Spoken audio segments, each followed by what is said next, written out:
So we have the next topic that we're going to talk about is the topic of vaping. And I bet it's why a lot of folks are here, because it's a thing we hear a lot about. Ranging from it's an epidemic in our school to, it's a burgeoning problem. And so the real goal here is that everyone leave this room and be able to go back to your school or your office and with some ideas around messaging. And so we're actually going to hear from a series of folks who are going to sort of progress us through this. So first, Kevin O'Flaherty from Campaign for Tobacco-Free Kids is kind of give us the 101 on vaping and juuling and what it is and how it arose and things like that. And then DJ Wilson from the Mass Municipal Association is going to talk about sort of regulatory environment and what we can do. And then Professor Vaughn Rees, Dr. Rees from Harvard School of Public Health is going to talk a little bit more about the science of around addiction and things like that. And then finally, we did a series of focus groups with more advertising. And Judy Haber is here will walk us through what we learned in these focus groups. So we're really looking forward to it. With that, I'd like to invite Kevin O'Flaherty up.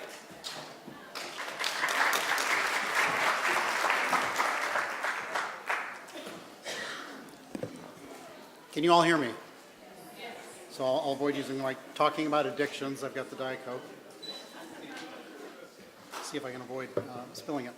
All right, well, good afternoon. Thank you to the Mass Health Council for having us all here today. I couldn't think of a better time to talk about all of these topics, and it's really an honor and a pleasure to speak to you about all of this. Working for the Campaign for Tobacco-Free Kids, I'm sort of obligated to say right at the top that as much as we think we've done to reduce the tobacco epidemic in this country and in Massachusetts, we're still not done. Tobacco still manages to wreak a whole lot of havoc on our economy and our healthcare system and our individual health. We know what works to reduce tobacco use, and we clearly need to do more of it. We want to encourage new interventions, and e-cigarettes may be something like that. But we need to make sure that they are based on science and evidence, that they can't undercut our progress in reducing tobacco use. The table I was sitting at lunch, we just got into this conversation, and it is so obvious the way e-cigarettes may actually undo all the success we've had over the last 20, 30 years of reducing tobacco use, and we need to make sure that that doesn't happen. So we have to focus on what works and make sure that we can regulate to ensure that the progress does not undermine the things that do not work. And I was really sort of taken by some elements of Jessica's presentation and the comments that Jennifer and Jessica were making earlier in talking about how in Colorado they were lucky to have the industry sort of participate with them. And the difference there, I think, is because in Colorado and hopefully here in Massachusetts still with marijuana, they're at a place now, the whole better to beg forgiveness than ask permission. They're still asking permission. And the marijuana industry is. They need permission to do this, to go in, and so they're willing to work together and to come up with strategies that maybe mitigate the really obvious and worst harms. The tobacco industry is well beyond either asking permission or begging forgiveness, and so it's much harder to bring them to the table. So first question off top, what is an e-cigarette? And I'm going to be short on time anyway today, so I'm going to make this really easy on you. It's a tobacco product. Pure and simple. And if you look at the federal definition here, it's any product made from tobacco or derived from tobacco that is intended for human consumption, including any component, part, or accessory thereof. That includes e-cigarettes and everything that is used to consume the juice in an e-cigarette. All of the nicotine, we're not aware of any products on the market that use a synthetic nicotine, even though it is possible to make. And that's why the federal government and the FDA have authority to regulate this product as a tobacco product. But what it actually is, and I think you all know this, so I'll go over this quickly, and it comes in a variety of shapes and sizes. You've got a battery, you've got an atomizer or a heater that heats a fluid that sometimes comes in a one-time use container, sometimes it's refillable, and that fluid has glycerin as sort of a base liquid that holds it all together with nicotine and flavoring chemicals. It has an inhaler switch so that when you breathe in on it, it activates the atomizer heater, and then you inhale this, your system picks up the drugs and you taste the flavors, and then you exhale it. It also has a lot of other chemicals in it that we don't know what their long-term use is. The e-cigarette industry likes to say, hey, all of our flavorings are FDA approved. They're approved to be used in food. There's a big difference between eating something and inhaling it. And so we're seeing things like popcorn lung show up. They had this case lately that I don't know a lot about, but this 18-year-old who had developed a wet lung after using an e-cigarette for 3 weeks. We just don't know the long-term effects of this, and that's a real problem. So who is the vape industry? Well, I'd say that it's actually the tobacco companies. And the local vape shops like to, they want to keep distinguishing that they're not tobacco companies, they're not big tobacco. But I hope that by the time you see these next few slides, you'll see a different side of that. First off, big tobacco is becoming big vapor. They are buying up companies, they're creating their own vape companies, they're continuing to look at the market and ways that they can stay engaged in it. And then this slide, I'll tell you, if there's one slide that you remember from today and one little bit of conversation that you take away from it, I hope it's this one. I think this is a really critical slide to understanding not just what we're facing, but what our work is. This is a professor at NC State who's talking about Eastman Kodak. I don't see many of the kids we're trying to protect today in here, so we all probably remember Kodak. But back when images, when pictures were changing from something that you took on a film and you shot 24 shots and you had to get it developed and got it printed at Walgreens, and then you kept it and put it in albums. Back before that started switching to digital, they had a conversation at Eastman Kodak about, do we want to kind of morph with this market? Do we want to stay with this? And they said, we're a film and paper company. Everybody knows us because we make good quality film and good quality paper. They turn it over, they look to the back. We're going to stick with that. Eastman Kodak didn't realize that they weren't really a film company. They were an image company. And because of that strategic mistake, they don't really exist anymore. I guarantee you the tobacco industry and these tobacco companies know that they're not really a tobacco company. They're an addiction company. Their business, their industry is addiction. And that is one way that you can lump all of these mom and pop e-cigarette folks in there. They'll talk about cessation, but everything they do sustains addiction, switches it to a different product. Another anecdotal story here to really make this case up. Back around the country 10, 15 years ago when we were passing smoke-free laws, inpatient addiction treatment specialists came to us and said, hey, we really need an exemption for our facilities because if you're trying to kick heroin, let them keep the cigarettes. We need to help them get off the harder drug. This is sort of a microcosm of the harm reduction argument. And so we said, sure, you guys know what you're doing. We certainly want to get people off of heroin. But 3-5 years later, in lots of states, those same professionals came back and said, you know what, we don't want this exemption anymore because it's not the heroin that's the problem. It's the addiction. It's the behavior. And if you maintain an addiction to one drug when you're trying to kick another, you're more likely to relapse. We're seeing that now with opiates, where if you're a smoker and you continue smoking while you're trying to get off opiates, you're much more likely to relapse and go back. And don't be fooled even by the big tobacco companies, Philip Morris and RJR, who talk about how they're trying to move on to a world without, cigarette smoke. Don't be fooled. This was just 5 years ago, but in that year when they were talking about how they're trying to move forward, they were also saying that they were spending 90% of their R&D budgets on combustible products, not vape. And vape is still a very small part of the overall tobacco market, even though it's growing astronomically. So let's get to sort of the nut of why e-cigarettes even sort of were allowed to flourish and go forward. Can they help smokers quit? Well, the answer is that they are unproven as a cessation intervention. There's currently no conclusive scientific evidence that says that e-cigarettes promote long-term cessation. There's some data that shows that e-cigarette users are no more likely to quit. There's some that says they're about as likely to quit if they use approved interventions. And some actually show that e-cigarettes make you slightly less likely to quit, again, looking at it on a population-based level. And the one thing I'll say here too that's highlighted in red, these devices are not approved for cessation, and there aren't kids patching in the bathroom at our high school. And that's a critical difference here. And these products were designed to appeal to kids, especially when you look at the Juul, which we'll talk about later. And then the thing that is just really disgusting to me is that the e-cigarette industry went to court to be declared a tobacco product so that they couldn't be regulated as a drug delivery device. And as soon as they did that, almost immediately, they start saying you can't regulate us as a tobacco product, we're not a tobacco product. They can't make cessation claims. That was one of the restrictions of the Cetera case, which basically said they were a tobacco product, but they used citizens and retailers to do that for them. And again here, just in case you're thinking about buying into this idea that these are cessation products, this is an Altria exec. Our company is not in the business of making products for cessation.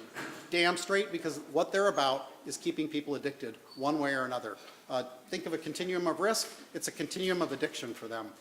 And then lastly, the thing that we have to be really concerned about and why we're all here today is that the evidence is really starting to show that, that for teens, e-cigarette use is likely to lead to smoking. You take kids who have never smoked a combustible cigarette, who try an e-cigarette, and they're something like 3 to 4 times more likely to then become combustible cigarette users. And that is really troubling. And there's another study that came out recently. Our research folks haven't reviewed it yet, but it said for every 1 adult that uses an e-cigarette to quit successfully, 81 kids will try an e-cigarette and graduate to combustibles. That's not just 81 kids trying it. That's 81 kids trying an e-cigarette and graduating to combustibles. And that, you know, again, we're talking about this at lunch.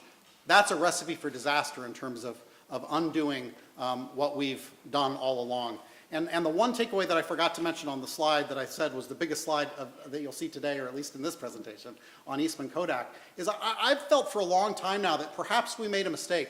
You know, the tobacco advocacy movement, addiction advocacy folks, alcohol folks, we all support each other. We all sort of are in a sisterhood here that we're trying to work together, but we seldom actually support the same policies. We don't really see ourselves as fighting the same fight. And whereas Philip Morris knows it's an addiction company, I think we should know that the fight is actually an addiction.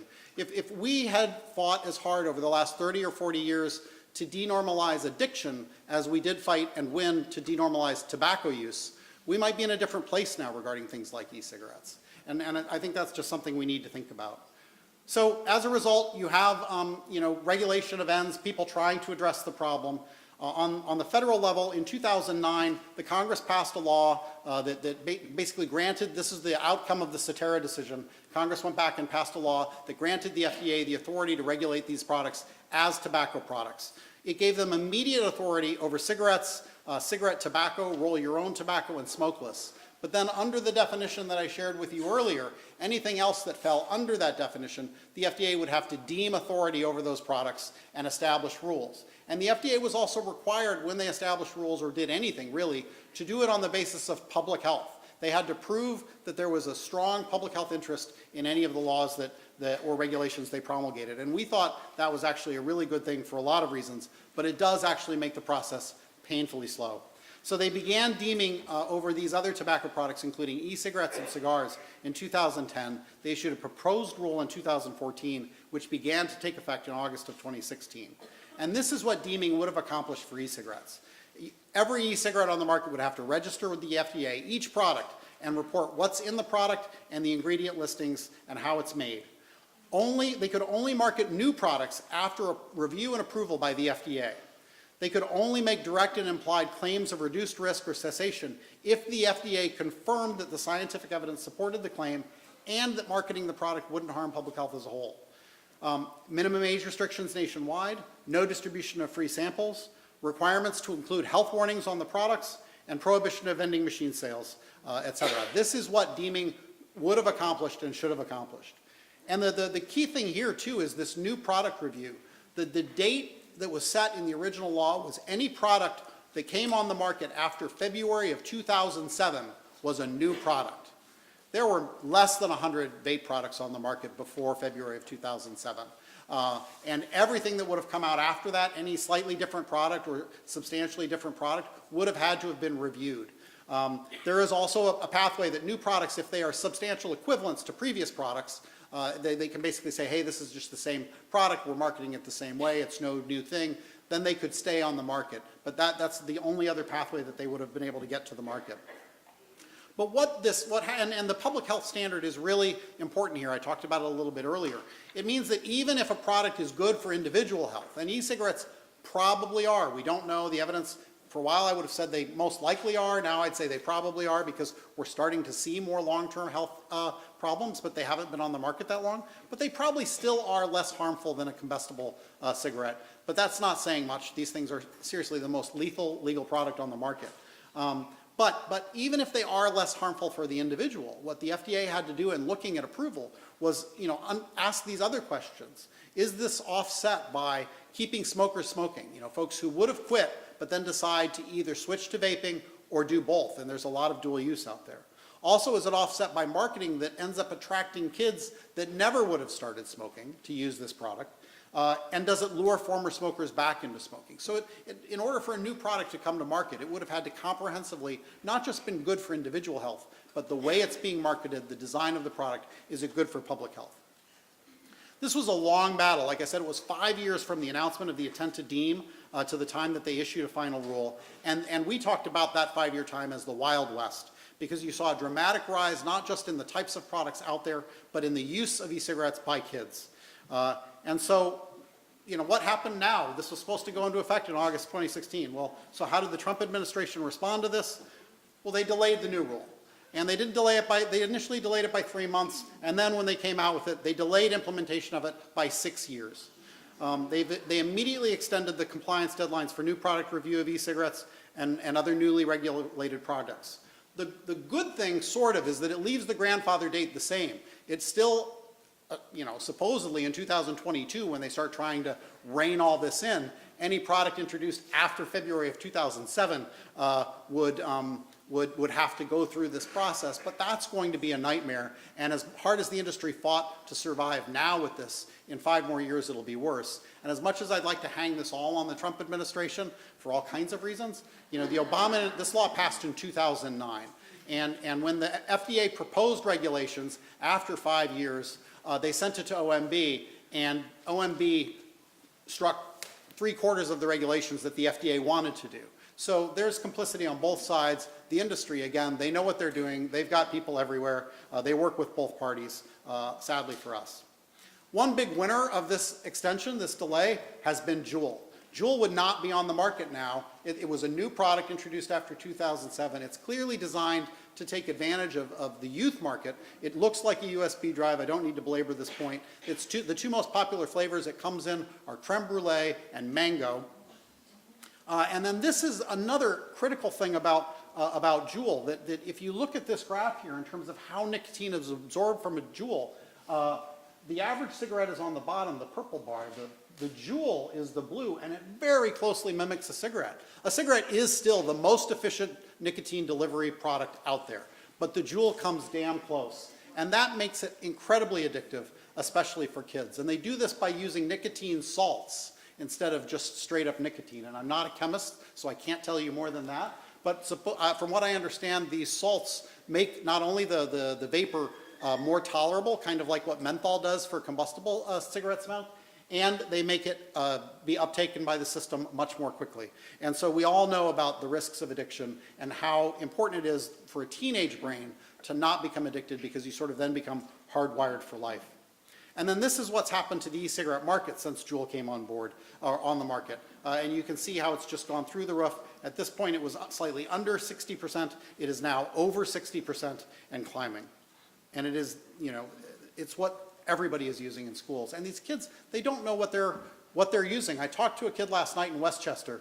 They were doing a 21 law there. And he said, and he was testifying against the law. Thought, oh no, these products help people quit. And I started talking about vape, and he's like, oh no, I don't, what did he say? He said, I don't use an e-cigarette, I vape. And you know, so I tried to explain to him the difference. And then there are other kids that will say, oh, I don't vape, I don't use an e-cigarette, I Juul. Like, the product is morphing so fast, and they keep coming up with new words, and it makes it hard for data collection, because we ask a question about e-cigarette use, and we're not capturing the kids who are actually using it because they don't call it an e-cigarette. It's really hard to stay on top of that. Just so you know, we're not taking this laying down. The Campaign for Tobacco-Free Kids, the American Heart Association, the Cancer Society, the Lung Association, several other groups, we sued the FDA earlier this year to try to force them to actually regulate these products as intended. We've also filed a suit to force them to put the warning labels on cigarette packs. Both of those things are winding their way through the court systems. So is there anything good happening right now in terms of federal regulation? Well, it's a qualified sort of. So out of the things that we should have seen with deeming, these two actually are still in effect. The age regulation is now a federal standard. The FDA, part of the money they got from the from the actual Tobacco Control Act, gave them some funding to support enforcement. They can now do that for e-cigarettes as well. So the block grants that are coming to states will allow that being done. And there's no distribution of free samples. But all the rest of the stuff that really, if we had any chance, at all of putting the genie back in the bottle, it would have been to seriously reduce the number of these products out there and try to stop the proliferation of them. And that is off the table for now. They've also made some announcements that again, sort of a qualified that they want to attempt a new and comprehensive approach to nicotine regulation. They want to look at the harm from nicotine tobacco and determine that by the delivery mechanism, determine sort of a continuum of risk in terms of how it's delivered. Obviously, the FDA-approved products, the patches, the gum, those would be at the not harmful end of the scale. Combustibles would be on the far other side. E-cigarettes would be somewhere in the middle. Heat not burn might be somewhere in the middle as well. And they're acknowledging the need for innovation to try to develop less nicotine products to cause smokers to switch. And while this is great in ways, because combustible tobacco is what kills more Americans than anything else, part of the thing they're looking at here is reducing nicotine in cigarettes to non-addictive levels. The law allows the FDA to reduce nicotine. They can't eliminate it, but they can reduce it to next to nothing and well below the levels that would make it addictive. But if you make combustibles, non-addictive, you're going to have more people going to the e-cigarettes because they're going to still be addictive and they're going to give you that hit. And so if you buy that addiction by itself is benign, then this is great. But I don't think many people in this room see addiction as benign. They're also talking about movement on flavored products, including menthol and cigarettes. They're not talking about menthol and e-cigarettes yet. And looking at a coordinated agency-wide effort toward more effective therapeutic products. One thing that Gottlieb mentioned, he's the commissioner of FDA now, and he is a former investor in an e-cigarette company, by the way. So killing off combustibles and moving everybody to e-cigarettes is something that I think probably appeals to him on several different levels. But one thing he did mention is the idea of putting e-cigarettes, making them an OTC, an over-the-counter product. And that might be something worth looking at if there's an opening for that as well. Certainly making it a little bit less available to kids. What can you do? There are some things you can do.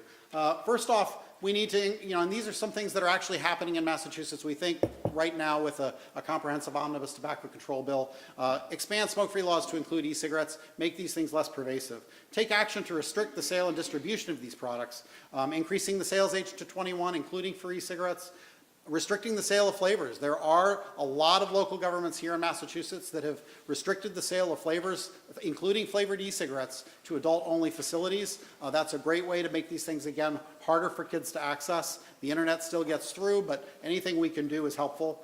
Limiting self-service displays, licensing requirements around e-cigarettes. A lot of parts of the country you're not required to have a tobacco license or any kind of a license to sell this product. So you have kiosks in the mall, no training, no penalties for violations or no consequences for selling to anybody. Apply tobacco taxes to e-cigarettes to try to keep the price high. That helps to keep kids away from it. And keep the pressure on Congress. Every year, there are bills in Congress that are introduced to try to strip the FDA's authority to regulate e-cigarettes, to change the grandfather date, the predicate date, to now or sometime in the future. And the bills never pass, but then they insert them as budget riders because the budget is a must-pass bill. So keep pressure on Congress to make sure that that doesn't happen. That's a lot, and I apologize for going over, but this is an important topic, and I really do appreciate your time.